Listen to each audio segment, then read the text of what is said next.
Hello and welcome to the Deep Learning course. I'm going to split these 2-hour sessions into two lectures with a short break between them. In this first lecture, I'm going to give you a brief overview of the course structure and the objectives, and then a sort of background historical review of how artificial intelligence and machine learning have evolved, and also to focus on some problems that we try to solve with these techniques. And then I'm going to give you a sort of a promise about what deep learning can offer that goes beyond these classical techniques. And this will rest on this power of nonlinear transformation. So transforming the data in a nonlinear fashion in order to obtain the best features, the best patterns in the data to solve our problems. And then in the second lecture today, I'm going to give a review of some concepts that you met before but that are important for deep learning, and then try to convince you that this promise is actually, it can be fulfilled by deep learning. So let's start with how this course will work and the objectives. Note that the class plan that I put on the course site is still provisional. This is the first edition of the course, so we will be adjusting lots of details along the semester.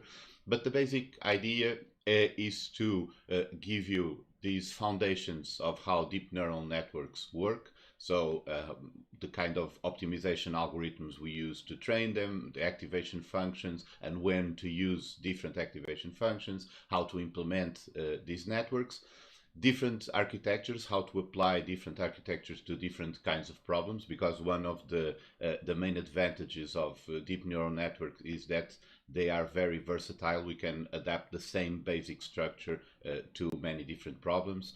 And then the more practical aspects of how to train them in different situations, supervised learning and supervised and reinforcement learning, and also give you a bit of a practical experience in implementing these models, especially in TensorFlow and Keras. We are thinking about having one tutorial session about PyTorch, but we're not sure about that yet. In any case, the practical experience will be a starting point, because we will not make assumptions about the hardware you can use. So all the examples will be simple examples that you can run on a laptop, but still, if you can implement these and work with these, then it's easy to extrapolate for more complex models. So I will be teaching the lectures, giving the lectures, and the first class on the tutorials, P1. Professor Claudio Soares will be teaching P2, and you have our contacts here. I will also put on the website our office hours and the contacts there.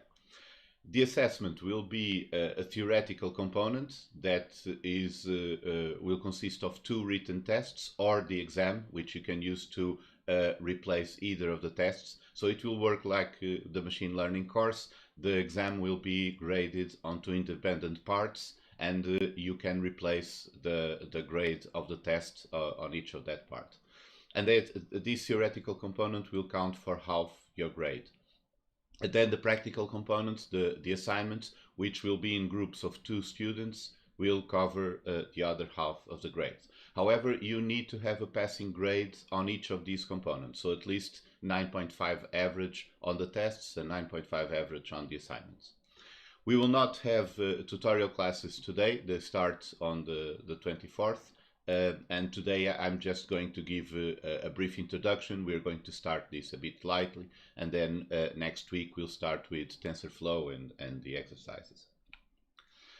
So the most important source of material for studying will probably be the course site. I'll try to keep the lecture notes as updated as possible. You will have the slides there and the recordings of the lectures and the exercises.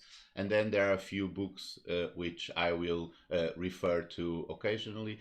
They should be easy to find, and I will give at the end of each lecture some references for chapters that are more relevant for the lecture. but if you want, you can just simply read these books as you like. The idea of having several books, some of them are a lot more practical. For example, this one is specifically about TensorFlow, but the idea of giving you several different books is that finding the same thing explained in different ways, sometimes it's helpful because sometimes we get stuck trying to understand one particular explanation, and then looking at it written in a different way can help us get unstuck. So it's not necessary for you to read everything, but it may be useful to look them up to see which one is explaining things the way you prefer. For the software, we're going to use what I recommend is Anaconda, and most of you did machine learning last semester, so you already have this set up. All you need to do is install TensorFlow. Alternatively, you can also use Google Colaboratory. It makes it easy to use TensorFlow. There are some limitations on the amount of time you can use and the interface and so on.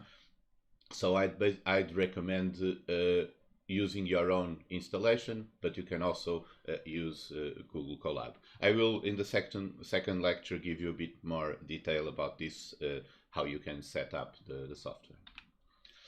Okay, so let's look at the evolution of artificial intelligence, machine learning, and deep learning. We can think of the beginning of modern AI research, not just the philosophical and science fiction speculation about intelligent machines, but the actual attempt to create machines that think, so to speak, started here in 1956 with this summer research project, where basically lots of top minds of the time gathered together to try to figure out how to make a machine simulate reasoning and learning and all these intellectual abilities. So they underestimated a bit the complexity of the problem, because they thought that a few weeks of discussion would solve the most fundamental issues, but it didn't turn out to be like that. In any case, from here, the beginning of this AI research started, and it was mostly based on rules that humans could provide for computers to do the inference. So basically, a sort of extension of the programming languages that already existed, but at a more abstract logical level, where we could specify rules such as these in this Mycene system in 1975, where rules could be specified like this to identify microorganisms if the strain is gram-positive, if it's a coccus and grows in chains, then there is a 70% probability that it's a streptococcus. So basically there were rules, and the computer could do inference and compute these probabilities and so forth. But the idea of the neuron or the model of the neuron and neural networks is even older than this. So in 1943 we had this model, this mathematical model of the neuron that is based on the biological neuron. The neuron has these dendrites that are sensitive to stimuli, and if the stimulus overall passes some threshold, the neuron will fire an impulse through the axon and then stimulate some cell that goes afterwards. So it transmits a signal if the input passes some threshold. So a simple mathematical model of this biological cell would be to have a weighted sum of the inputs. So the inputs are numbers. These weights are numbers that are parameters of the neuron. And if this weighted sum passes some threshold in this activation function, then the neuron fires. And this would be the idea of trying to simulate or model a neuron as a sequence of algebraic operations. So we have these multiplications here with the inputs, summing everything up and passing this on to this threshold function that will fire the output. So with this, and with a rule for calculating these weights, Rosenblatt created this perceptron that could learn to solve problems. So this was the first machine learning case, at least that we know in this sense, it's important to realize that things that we now recognize as part of machine learning, like regressions and things like that, are older than this. But at the time, they were thought of as mathematics or statistics, and this was the first example of something that was presented really as machine learning. And there were a lot of expectations for this because they thought that this would be able to walk, talk, see, write, reproduce itself, and so on, and be conscious, just this perceptron. And it was, the idea was very simple. We have this neuron with the weights, and we have a simple rule for training, which is whenever the output is different from the target that we want, so this T would be the desired output, the target, and this O is the output of the neuron. If the two are different, then we multiply this difference by each input and use a small fraction of that, so this learning rate is a small number, to update the corresponding weight. So each weight is updated as a function of the error and the input that is passing through the weight. And with this, the perceptron will learn to solve a particular problem by learning to output the correct target value for each example. And this was first implemented on this computer, an IBM 704, and the perceptron learned to distinguish between punched cards that had holes on the right and holes on the left. So just by giving those examples, it would update the weights and learn to do this classification.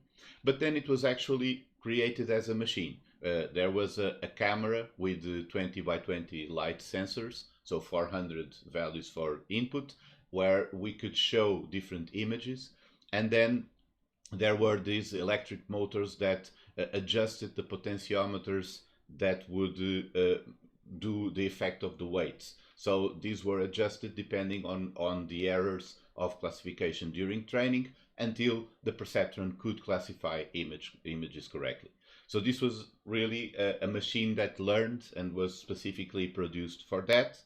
However, things did not turn out as well as first thought, because the perceptron is just a linear model. We can do something like this if we can represent our classes in the space of features we are feeding into the perceptron in a way that they are linearly separated.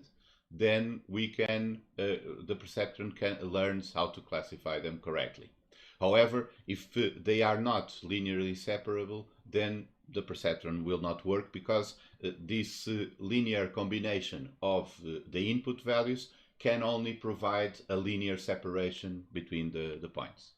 So basically, a single neuron can give us a linear classifier. We can train it by updating the weights until it does the best it can, but it can only separate in a straight line. So if we have something that is not linearly separable, we cannot get a very good result, because we cannot separate the classes. So actually, this is very similar to logistic regression. And if we have a neuron with a sigmoid output, so if our function is not just that threshold, but if it's the sigmoid function, then we have a logistic regression, in fact. Because if you recall, in logistic regression, we are trying to approximate or compute a function that gives us as close as possible to the probability of an example belonging to class 1. And then we separate on the line where the probability of belonging to class 0 is the same as the probability of belonging to class 1. So what we do is we use this logistic function to model the probability, and then we minimize the logistic loss with respect to the output of our function and the target values that we want. And this logistic function is a function of a linear combination of the inputs, just like what we were using here for the neuron. So basically, if we have a neuron that has this activation function, we have here the linear combination of the inputs plus this bias value that we can consider as just an additional input with a constant value of 1, will be the equivalent of having this independent term here. But basically, if this is the weighted sum of the inputs, and then this is our activation function, we have a neuron that works the same as a logistic regression. It's just that the training is different, but if we train it by minimizing the logistic loss function, if this is the target function that we are minimizing, then we are converging to the same result as a logistic regression. And logistic regression was a well-known linear classifier because this was already used way before the perceptron, and so this was a bit of a disappointment when it was shown in 1969 that perceptrons are just another example of linear models.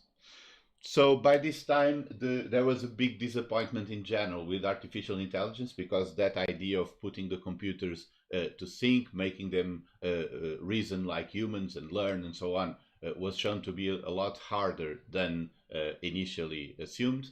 And so we have this, until the 80s, this winter of artificial intelligence, and particularly in artificial neural networks, because they could work with the perceptron. The perceptron was just a linear model, but they could not go beyond that. So there was really no point in using those models. During this time, artificial intelligence was dominated by logic systems like Prolog and those kinds of methods for reasoning over explicit rules.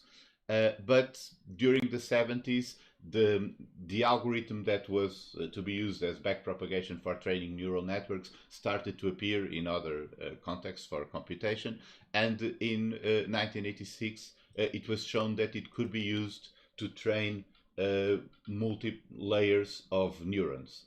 So this now becomes quite different from the perceptron, because the perceptron is only one neuron, but as we stack neurons in layers, we can get something that goes beyond those limitations. So let's see how machine learning was evolving during this time. The idea itself is also fairly old. We have here in 1959 this idea of giving the computers the ability to learn without having us to tell them exactly what to do. So computers learn by themselves.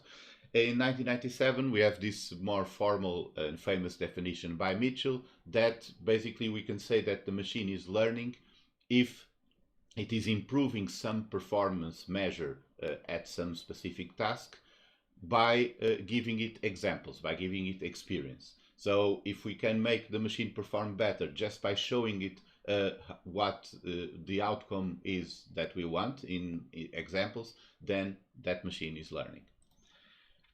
So this leads us to this way of specifying a machine learning problem, that we need to specify what task the machine is to perform, how we can measure its performance. So we're going to optimize that performance measure. What is the experience, the data that we're going to use for the machine to learn. And once we specify this, we can apply this template to many different problems, like filtering spam from emails, classifying images, doing diagnostics, and things like that. So as long as we can specify this and we have the appropriate models and algorithms to train them, then we can make the machine improve performance at solving these problems. So let's review some basic kinds of machine learning problems, because we are going to see, we saw in the last semester, for those of you who took machine learning, that we use different models for different kinds of problems, but we're going to see in this course how we can use the same kind of general approach of interconnecting neurons to solve these different problems by building different architectures. So one very easy to understand, or maybe the simplest one, would be unsupervised learning, in which what we want the machine to do is simply to transform our data into something that may be more useful for us. So one common example would be clustering, where the data is transformed into groups of examples and we put together those that are more similar. But this can be done in general for extracting features, for projecting into different dimensional spaces, and so forth. Supervised learning is the case where we have labels that work as a target. So we know what the result should be for each example. And as the learner is being trained, we are supervising these errors and feeding back the error in order to adjust the parameters for the model. Semi-supervised learning is a bit of a mixture between those other two. We're going to try to do an assignment with this, but basically we can use unlabeled data to try to get some head start on our model or some additional useful information, for example, better features, and then use the labeled data to fine-tune or to finish training the model. Reinforcement learning is a bit different in that basically the feedback we have about the result cannot be easily introduced into the process of learning just by, for example, computing the derivative or the gradient of the error. For example, suppose that you're teaching the computer to play chess. How to evaluate each move cannot be done at the time the move is made, but only retrospectively, depending on whether the computer won the game or lost the game. And then it can assign some blame or credit to each of the moves. So in this case, we need some different training techniques to optimize the performance when the feedback is delayed, because we cannot evaluate each decision immediately. So we can solve these kinds of different problems, like extracting features, approximating this target, learning some strategy, some policy. And with traditional machine learning, this is done by using different models, very different models, different algorithms for training, and so on. And you saw examples of this last semester, where we covered some different algorithms for solving some of these problems. So the basic idea here, even before we were thinking about machine learning and artificial intelligence, comes from statistics, where we have, for example, least squares linear regression. This was done in the early 1800s for studying planetary movement, for example. Then logistic regression and probit regression, which was a first iteration of that, as a classifier, and this in the beginning of the 20th century. And basically we have this, when we reach this point of linear regression or linear classification, we have these two steps. The humans will consider some features to be extracted from the data. So these features are those values that describe the examples that we feel are relevant for solving the problem. And then we have this linear model, for example, in the case of logistic regression would be a linear classification, to separate the classes.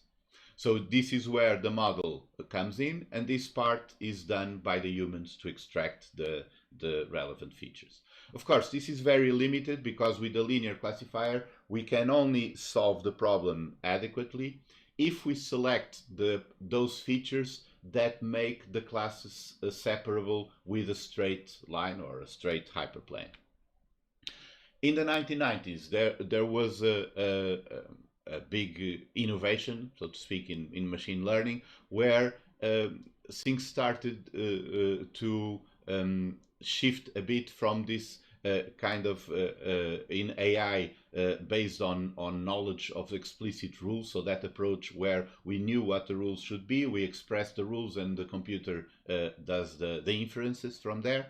And we started to shift to a data-driven approach, where we have lots of data, and we start with data mining and machine learning and those kinds of approaches. And this was had a technique that was of great benefit for this was support vector machines, which changed a bit this diagram, so to speak. We still have this feature extraction step where humans must select how data is described, but then we have this nonlinear transformation. So in support vector machines, with the kernel trick, we can transform our data nonlinearly into a different dimensional space, and then do linear classification there. So even if the features we extracted do not allow for a linear separation, this intermediate step can help us solve the problem. And so different algorithms appeared that could solve this problem of nonlinear classification, like random forests, SVM, and so on. And also at this time, using the backpropagation algorithm, some neural networks also started appearing, convolution networks. We're going to see a bit more about that later in the semester, multi-layer, so multi-layer perceptron, and so forth. And also, an important practice appeared at this time, which was to create benchmark data sets so that people could compare the different algorithms and improve the algorithms, competitions about classification, and so forth. So just to review this part, the great power of this nonlinear transformation is that if we have something that can be linearly classified and we don't need it, we can just use a linear classifier, for example, logistic regression. But if we, in this case, in logistic regression, we are trying to estimate the probability of belonging to class 1. And if we apply this to this data set, we can have something like this. We have a probability close to 0 for these points, close to 1 for those points there, and this is where the probability changes. But this line here, if we consider the line where the probability of belonging to class 1 is 0.5, must always be a straight line, because the input here to the logistic function is just a linear combination of our coordinates, our input vectors. So this is a linear classifier. It is limited in this sense. However, if we have something that cannot be linearly separated, then what we can do is to project this into a different dimensional space by doing a nonlinear transformation. So in this case, we go from 2 dimensions to 3 dimensions. Our data are now projected or dispersed here in this 3-dimensional space. And the third coordinate is the product of the first 2. So this means that the data is spread out on a surface that is curved. And since the surface is curved, when we apply the logistic regression here in 3 dimensions, we still have a straight cut. So this is a plane that separates the 2 classes. But since the projection projected our data into a curved surface, this is now the equivalent of separating our classes with a curved line. And we can increase this, we can go into higher dimensions, add more nonlinear transformations, like the square of the first coordinate, the square of the second, and so forth. And as we do this, our linear classifier operating in this higher dimensional space on the transformed data will be the equivalent of something that is not linear in the original data set. So these kinds of curves. So with logistic regression, this is not very practical, because we need to do this by hand, and we start increasing the dimensions of the space, so increasing the computational demands for the model. But support vector machines do this automatically and at low cost. So basically, without going into detail why, to train the support vector machine, we are solving this problem of trying to find these Lagrangian multipliers that maximize this expression here. And this is an expression that depends on the inner products of our examples and their corresponding labels. So if instead of the inner products of the examples, we use some kernel function that implicitly computes what the inner product would be after some nonlinear transformation, then we can, without increasing much the computational demands, solve this classification problem as if our data was transformed. And this can be even to an infinite number of dimensions. We have lots of flexibility for the kinds of nonlinear transformations we can do here. So basically, in this case, we extract the features manually. We use this kernel trick to do the nonlinear transformation, and then after linear classification into that transformed space, we can solve problems that would not be solved just by a linear classifier. So for example, with this kind of data, we can adjust the kind of kernel that we use, we can adjust regularization parameters here and so forth, and then actually obtain a discriminant that can separate the two classes in a nonlinear fashion in this feature space, because we are projecting our data or taking our data into a higher dimension using this nonlinear transformation here. Okay, so one problem with this is, and it can be demonstrated by these no free lunch theorems, is that we cannot have a single model that is the best one at all tasks. Because if any of these algorithms perform well on a certain class of problems, when there are certain patterns, some relations in the data, then it is because the inductive bias or the implicit assumptions behind the algorithm are taking advantage of that structure in the data. So this means that if those assumptions do not work so well in a different kind of problem, the algorithm will actually perform worse than at random, something like that, in that particular problem.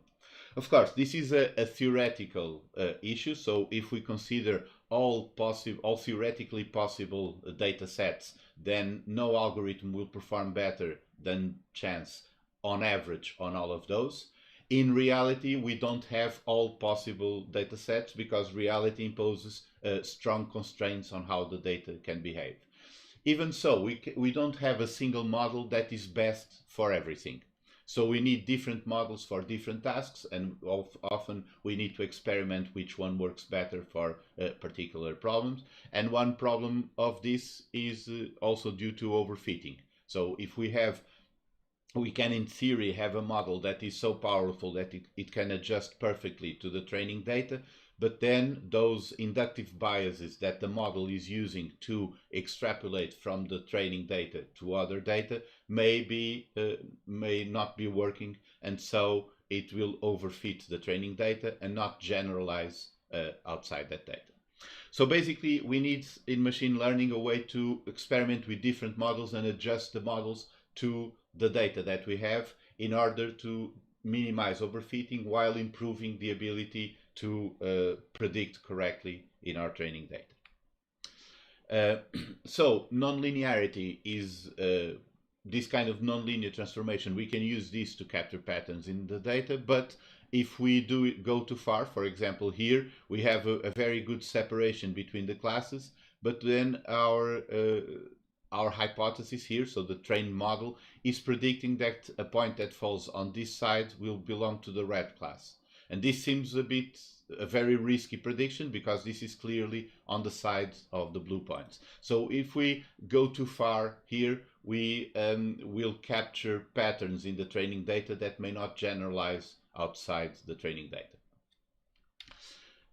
So basically, we need to be able to fine-tune the kinds of models that we use, the complexity of the model, in order to find that sweet spot where we minimize the error outside the training data. This would be, in this example, this red line here. The error in the training data will keep reducing as we increase the power of the model, but at some point it will be misleading us because it's very good for the training data, but it's completely missing the correct values when we go outside the training data. So basically we need to be able to measure overfitting. We saw this, the way we can do this is use, for example, a validation set or cross-validation in order to select the best model, and then we can actually use a test set just to obtain an unbiased estimate of the true error. But the basic idea is that we need to look outside the training set in order to see how things are going, to avoid this problem of fitting too much to the training data. And then we need ways of preventing overfitting. So one way is called regularization, which is to adjust the way we are training the model in order to prevent overfitting by, for example, penalizing coefficients that are very high or things like that. Another is to select adequate models. So if we have several models, we can try to find the best one for the particular problem that we have. And finally, if we have more data, then we have a lower likelihood of overfitting, because now the model has more examples to figure out what the real patterns are. So if our models can use lots of data, and we have lots of data, then we can use more powerful models without as much risk of overfitting. So this is what we want for machine learning. We want these nonlinear transformations so that our models can be powerful enough to solve different kinds of problems, not just those problems where we have linear separability, but problems that are more difficult to solve. We also need to have different models, because for different problems we may find that one model that worked on something else very well now is not working that well, so we need to choose a different model and find the best one for each problem. And we also need a way to adjust the model to the problem, so train the model. It's not useful to have a machine learning model that is very good if we do not know how to compute the parameters and how to train the model. We also need the right features. So at some point we need to feed into our model those values from the data that are relevant and important for the problem we want to solve. We also need ways of preventing overfitting, selecting models, regularization, and so on, and the ability to use large amounts of data, because if we have the data and we can use it, we can use more powerful models without worrying about overfitting.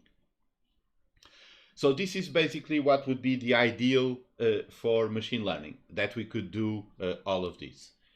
With the classic machine learning, the kinds of approaches we saw last semester in machine learning, we have all of these tools in one way or another, because we have models that can do these nonlinear transformations, or even we can do them ourselves if necessary. We have many different models. However, they are really different. They have different training methods. They are very different among themselves. For example, support vector machines and random forests are very different approaches. And to obtain the right features to feed into the model, we have to do that work by ourselves usually. We can use some additional tools, for example, unsupervised learning models to help us extract features and so on, but this is generally a step that is done before, like those of you who did machine learning did on the second assignment. We had this first step of feature extraction, and then we would select the models using those features. To prevent overfitting, we also have some methods, although it depends on the kind of algorithm and models that we are using. And the ability to use large amounts of data varies. Some models can easily use large amounts of data. Others, for example, support vector machines, it may be hard to use a large amount of data because the problem we're trying to optimize is quadratic on the number of examples that we have. So it depends a bit on the kinds of models that we are using. So what is the advantage of deep learning in these aspects? First, I'm going to talk a bit more about this on the second lecture after the break, but we can stack these nonlinear transformations in deep neural networks, and so we can do nonlinear transformations as much as we want or as we need for any problem that we're trying to solve. We also have many different models that we can create, but they are all based on the same fundamental structure, or basically putting together, linking together these artificial neurons. So here we have two interesting properties. One is great versatility and the ability to adjust the models to the different problems, but at the same time something that is uniform across all the models, which is the basic structure of how these models are built. One big advantage of this stacking of nonlinear transformations in a deep neural network is that the feature extraction step can be included in the actual model that we are training. So we can think of a deep neural network as a series of steps of feature extraction, and then finally the classification or the problem that we are actually trying to solve. So features are automatically chosen by the model during training, and we save a lot of work and time for ourselves there by not having to select the appropriate features. We also have many ways of training the networks and selecting the architectures to prevent overfitting. And deep neural networks, because of the way they are trained incrementally, they easily can use a very large amounts of data. So the computational cost for using a large amount of data just grows linearly with the data that we have. And so that allows us to use very large data sets. So to sum up this part, I gave you just a brief overview of the course. We can then, I'll give you more details during the semester about the assignments, forming the groups and so on, but it will work basically like last semester, the machine learning course. So for those of you who took machine learning, we're going to follow the same broad recipe. And then we looked at the history of AI and machine learning and this importance of nonlinear transformations for being able to do something more powerful with our models. And I gave you this promise of the advantages of deep learning. So a few important aspects of machine learning problems that I propose deep learning can help us solve better than with the classical approach. Of course, I didn't justify this adequately now. I'll do that after the break. So we'll take a 10 minutes break. We'll start at 9:50. And if you want to read more about this introduction, you have these chapters of these two books that I recommend that you can take a look. So see you soon after the break.